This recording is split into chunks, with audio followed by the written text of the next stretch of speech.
de par benn sortie bu mu amoon ci benn manifestation am moom nee na li mu bëgg mooy ñu dissoudre li nga xam ne mooy assemblée nationale parce que assemblée ni ñu diggoon askan wi ak assemblée li muy doxee c'est diamétralement opposé c'est-à-dire gis na ñaari doxalin yoo xam ni bokkul ak li nga xam ni moom la ñu waxoon askan wi moom la ñu newoon askan bu ñu demee nii la ñuy toogee moom sax dem na bay wax ni loi yi ni ñu koy voté moom parfois du ko yëg wala parfois day jaaxle ci loolu.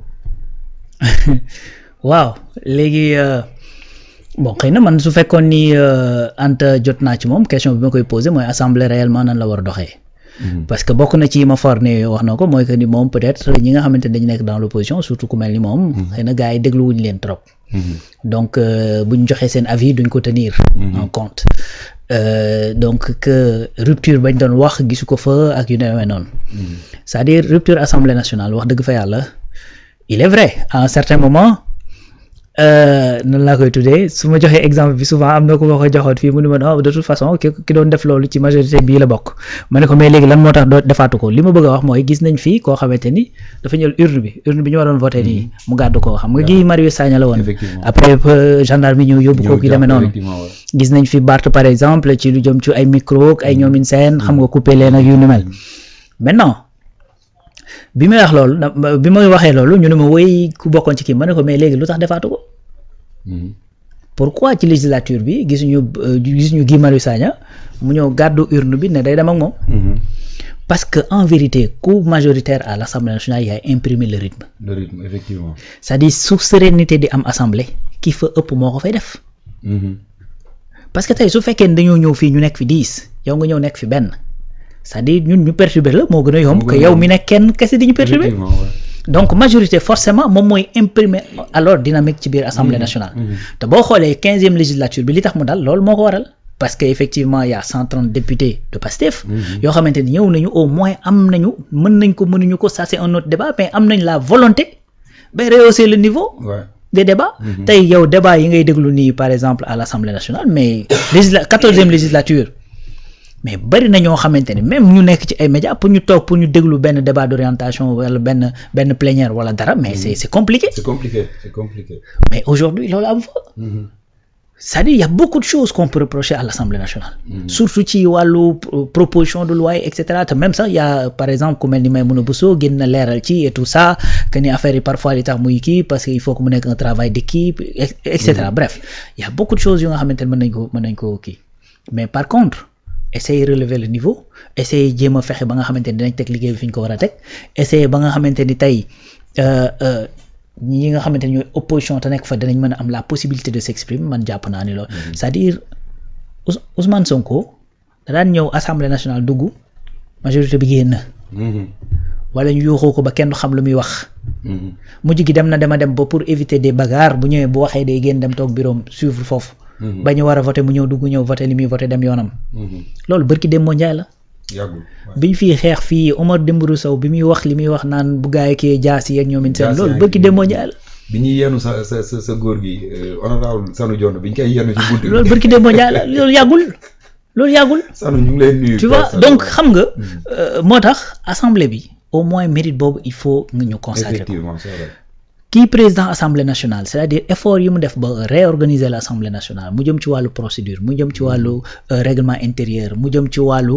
document bi nga xam ne mooy permettre les députés ñu mën a def seen liggéey le mieux possible nu ma koy tuddati les documents qui leur permet bu ñu waree dem contrôler état bi nan lañ koy contrôler ay manuel de procédure tout ça mais je crois que loolu te bañ koy rendre Aïssata Tall Sall moo ñëw taxaw devant tous les Sénégalais remercier le président de l'Assemblée nationale ci liggéey bi am solo bi nga xamante ne mi ngi koy def Tafsir Thioye barki dem moo njaay la ci mucc voilà donc c'est l'exemple le plus patent c'est ça nga xam ni mooy kii bi c'est ça et pourtant il n'est pas majoritaire à l'Assemblée nationale day taxaw wax ñëpp déglu ko mais noonu la après mu jàll ci leneen et puis bon exactement léegi nag loolu mooy li nga xamante ne mooy réalité bi am maintenant Anta il faut mu comprendre une chose mooy ci politique xale la c'est-à-dire elle n'a pas encore l'expérience bien que nag expérience c'est relatif man mooy li ma gëm parce que tey réew mi boo nee buñ nee la nii ñu ne wéy ñi fi nekk amuñu expérience ñi am expérience ñoo ko yore pendant 65 ans yóbbuñ ko fenn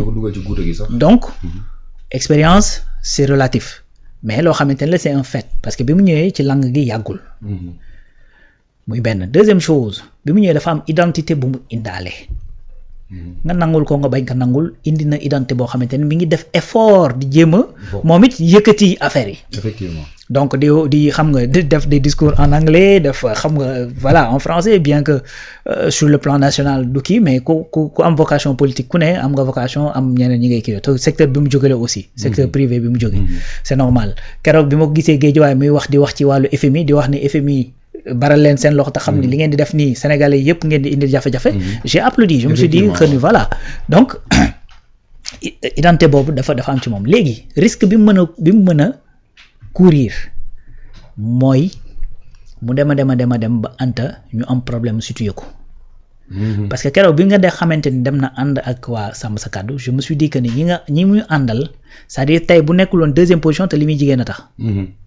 Parce que parité bi moo tax. Effectivement. Sinon kon du nekk deuxième position ci liste boobu parce que moom doo nga fa nekkoo jigéen. Donc su du woon loolu xëy na du sax nekk député.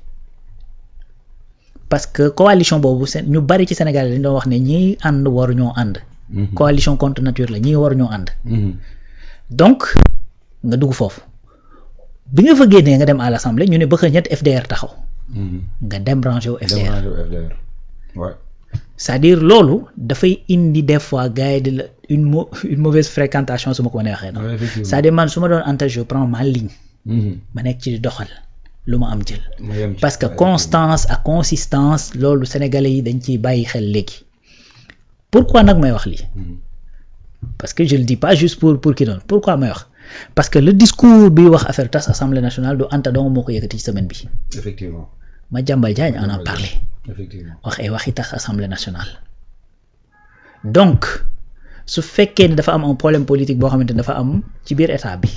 ñu wax waxi Diomaye président di wax waxi nangam c'est-à-dire tas assemblée nationale à qui ça profite. Anta ci boppam dara leeru ko ni bu demoon aujourd'hui ay élection dem ak moom kese wala dem coalition wala nangam sangam dina nekkaat député ou pas. rien ne lui dit te buñ tasaatoon assemblée nationale. c'est-à-dire Pastef ku taxaw ci kanamam dalay balayewaat. Parce que actuellement nii la puissance populaire Pastef moo ko yor ba nii ñuy wax. loolu mooy la réalité politique bi fi am. donc tas assemblée ça profite à qui? À aucun d'entre eux. mais du tout. aucun d'entre eux. léegi nag su fekkee ne tey dafa am un Madiambal bu génn wax benn kii tombé mooy waral ay gaaf. olof loolu lay wax. tubaab day wax croire au hasard c'est ignorer l'origine des causes. ñaar yëpp li mu la bëgg a wax mooy hasard amul. te su fekkee ne hasard amul c'est-à-dire que mënu ko wax fële nga génn en même temps emboîter le pas. donc su boobaa mën nañ ni est-ce que vous n'êtes pas de connivence. te nekk de connivence mooy tout simplement nekk de connivence ak Diomaye président bi taxaw. parce que xam nga lu tax may wax loolu Madiambal bi muy wax waxi tas assemblée dafay wax ne il faut que président de la république am appareil politique. parce que tout simplement kii nga xamante ni mooy Ousmane Sonko ni ñuy doyee dalee président et cetera ki demee noonu. donc yooyu yëpp nag bu dajewee ci laps de temps bu gàtte nii c'est-à-dire ça pose problème. moo tax may wax ni Anta il faut que également mu jéem a relever niveau boobu mu nekk. il faut que mu jéem cee taxaw jéem cee dox. c'est-à-dire le temps bi mu ciy dem moo koy mën a permettre mu am une assez belle expérience. li muy dugg ci dëkk bi di wër c'est très bien. dugg à l'intérieur xam Sénégal xam lan mooy seen ay préoccupations xam ak ay staffam nan la ci mën a apporter ay solutions. te éviter nekk de connivence wala nekk di déglu wala ànd ak ñenn ñoo xamante ne bu ñu ñëwee dañ lay indaaleel taar bi nga xamante ne moom la Sénégalais di gis ñoom. donc loolu c'est pour man Anta dafa war a éviter loolu. pour kii nag ci loolu c'est-à-dire ce n'est même pas d'actualité. Effectivement. Assemblée nationale pour nga tas ko il faut mu def 2 ans. waaw foofu laa la bëggoon a kii de lancer sax. voilà est-ce que elle s'est très réellement. oui moo tax waali tensé yi mu ko tensé noonu. voilà donc xam nga xamal ko ne ko effectivement boo nekkee député te xamoo ne assemblée mënuñu ko tas actuellement sa place nekkul foofu. loolu tax mu wax ko loolu parce que mënuñoo tas assemblée nationale actuellement. te encore une fois quand je dis que y a pas de hasard c'est-à-dire du. Bërki Demba Ndiaye dafa am ku nekk biir Pastef même. pour éviter de continuer à le charger. un député bu nekk à l'Assemblée nekk biir Pastef génn di wax waxi changer le mandat de 5 ans du président de l'Assemblée nationale def ko benn année. nga gis Madiambal emboîté fële keneen emboîté fële donc su boobaa c'est-à-dire les gens dañuy def ay connexions dañ naan est-ce qu'il y a pas actuellement quelque chose qui est en train de se jouer. du dëgg donc loolu te Bërki Demba Ndiaye aussi on a vu. la décoration bi nga xamante ni papam da ko papam jot na ko. donc c'est des analyses qu'on fait ay affaire de kii mën nañu bañ a tolloo dara nag. bien que décoration bi par rapport ak président ci boppam c'est un peu man xaw naa jaaxal ñu bari vu li fi xewoon ci affaire Ndingler rek yu ni mel donc yooyu yëpp mi bout à bout très franchement après da ngay naan c'est malencontreux c'est vraiment dommage que Anta génn kii loolu léegi nag xam nga des fois booy wax moom ci public des fois euphorie bi mën na laa topp ba nga dugg ci ay détails yoo xamante ni mais pour man très sincèrement pour man Anta ci avenir politique yi nga xamante ni ñoo nekk fii ci réew mi la bokk parce que c'est une jeune bi mu ñëwee yàggul elle essaie de proposer quelque chose au moins quelque chose voilà nga bëgg nga bañ elle essaie en tout cas donc jàpp naa ni am na nag yoo xamante ni bu ko raté dès maintenant c'est-à-dire après da koy topp quoi voilà après da koy topp et loolu yu jar a éviter la c'est-à-dire l'Assemblée nationale moom nañu wax leneen lu dul tas ko de toute façon buñ ko tasee li ñuy def dong mooy indiwaat Sénégal ci ay charges yoo xamante ni mën naa ñàkk président Bassirou Diomaye Faye moo wax loolu bi fii daanaka dafa mere woon sax parti politique yi ne leen fii la ñu war a organiser élection ne leen nañ def bulletin yu ndaw de ce fait dinañ mën a économiser presque 7 milliards ngeen bañ kon buñ ko tas looy Assemblée nationale mu war ko defaat c'est-à-dire loolu ku conseil boobu moom je ne pense pas que nit ko avisé war na koy joxe ba sax beneen nit bu avisé di ko dégloo yu demee noonu c'est tout simplement pas possible ndax li muy engagé ci ay fonds muy benn deuxième chose mooy boo tasoon Assemblée nationale boo demaatee élection waa ji 130 la amoon boo defoon daanaka 155 lay am wala 160 comme ça nga xamante ne day gën a grave day gën a grave sax exactement day gën a bon les vrais Diomaïstes on peut dire ainsi dañuy gën a feeñ te dañuy gën a perdre le pas. waaye on n'est pas en train de faire du Sonko. Bon, c'est du Sonko, je ne pense pas, parce que déjà, c'est même pas possible. Physiologiquement parlant, c'est pas possible. Donc, sur le plan également de qui bi appareil et puis la façon de faire et d'agir et tout ça, beaucoup quoi. C'est-à-dire, moi, il faut avoir de l'authenticité dans ce que tu fais. Ousmane dafa ñëw xam ni man c'est ça ma personnalité mu nekk ci loolu. C'est-à-dire quand tu portes des masques yi mënoo koo porter lu yàgg. C'est-à-dire tôt ou tard dafay feeñ surtout en politique. fii ni ko olof di waxee yàgg bawul dara. Et puis réew mi c'est-à-dire maanaam Moussa c'est-à-dire réew mi ñi fi xarañ. tey mën a comprendre ñoo dul wax sama genre gi rek bëri wax di wax. et Rawane c'est malheureux. pour man ñi xam. waaw ñoo war di wax. waaw ñoo war di wax mais du ñu xam ñëpp mën a wax.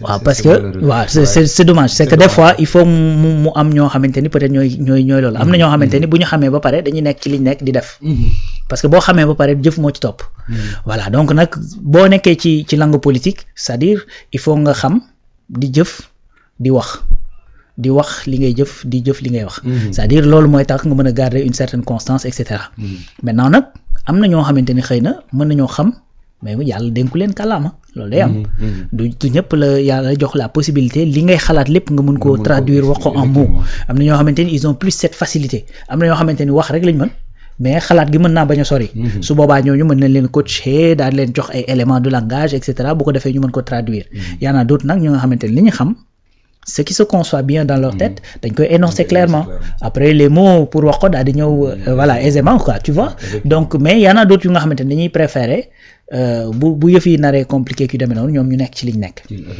léegi nag la majorité c'est-à-dire elle est silencieuse elle le comprend très bien li nga waxul la ñuy gën a comprendre sax que li nga wax booy wax sa expression faciale ak sa gesticulation ak sa lépp la ñuy xool dañuy comprendre exactement où tu veux aller da ngay gis des fois nit ku génn def benn déclaration par exemple li soxna Fatima di ma wax léegi mais ba mu koy wax boobu jour boobu ñun bañ ko déggee par exemple ku mel ni moom dafa ne man moom yegguma foofu moom tu vois et pourtant de plus en plus muy dox da ngay gis ne la mu la waxoon mi ngi nekk di avéré wu kon kooku bokk na ci ñi nga xamante ni ñi ngi comprendre sax li ñëwagum looloo bari ci réew mi nag moo tax boo dee politique su sóoroo loolu c'est-à-dire doo jógee ci dugg ci kan bi loolu nag li la koy mën a éviter loolu mooy da ngay ñëw nga ni man nii laa mel maa ngi nii ku la ciy bëgg la ci ku ciy bañ a ànd ak yow bañ cee ànd ak yow mais au moins yow à la fin de la journée boo demee doo sumeeku boo yeggee sa kër saa da ngay tëdd tranquille xam ni yow